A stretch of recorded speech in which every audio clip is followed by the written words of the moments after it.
Israel के हवाई हमलों में लेबनान की बेका घाटी में भारी तबाही मची है और हमले में हिजबुल्लाह के एक कमांडर समेत कम से कम 10 ऐसे लोग हैं जिनकी मौत हो गई है।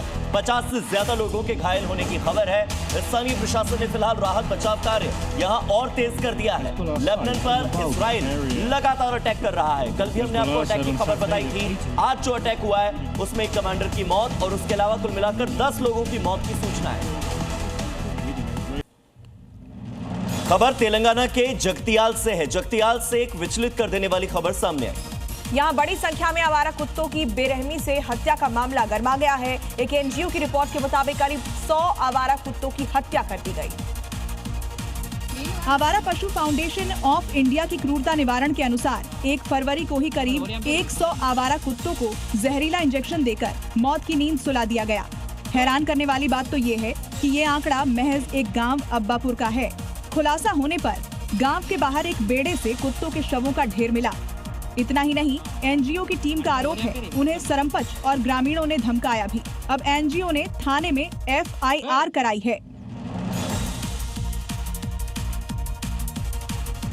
मुंबई कोस्टल रोड पर म्यूजिकल स्ट्रेच को इस तरह से डिजाइन किया गया है कि जब गाड़ियां इस पर चलेंगी तो धुन जय हो बजेगी, लेकिन ये फीचर आसपास के लोगों के लिए परेशानी का सबब बन गया है।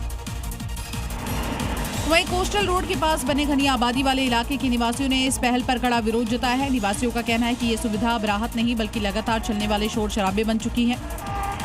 ये संगीत रोजाना सुबह 6 बजे से रात के 12 बजे तक बजता ही रहता है। हालात यहाँ ऐसे हैं कि लोगों को दिन भर खिड़कियां बंद रखनी पड़ती है, जिससे खासकर बुजुर्गों को बहुत परेशानी हो रही है।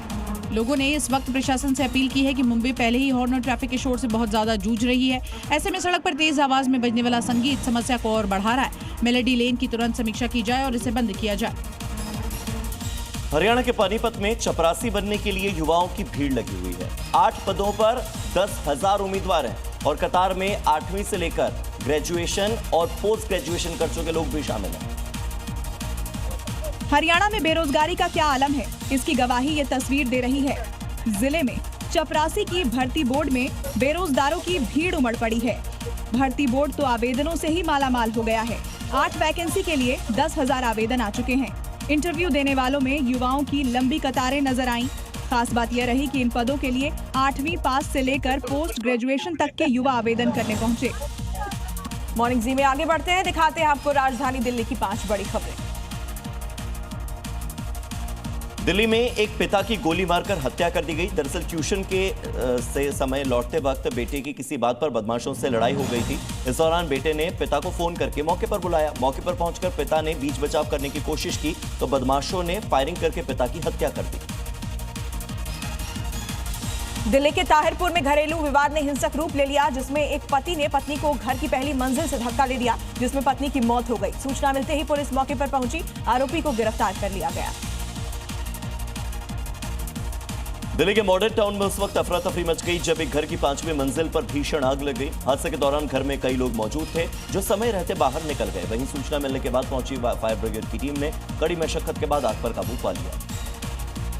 दिल्ली के द्वारका में 23 साल के साहिल धनेश्रा को इंसाफ दिलाने के लिए सड़कों पर जन सैलाब उमड़ पड़ा। एक नाबालिग की तेज रफ्तार एसयूवी ने साहिल की जान ले ली थी, जिसके बाद कैंडल मार्च निकालकर पीड़ित परिवार ने आरोपी के खिलाफ सख्त कार्रवाई की मांग की है।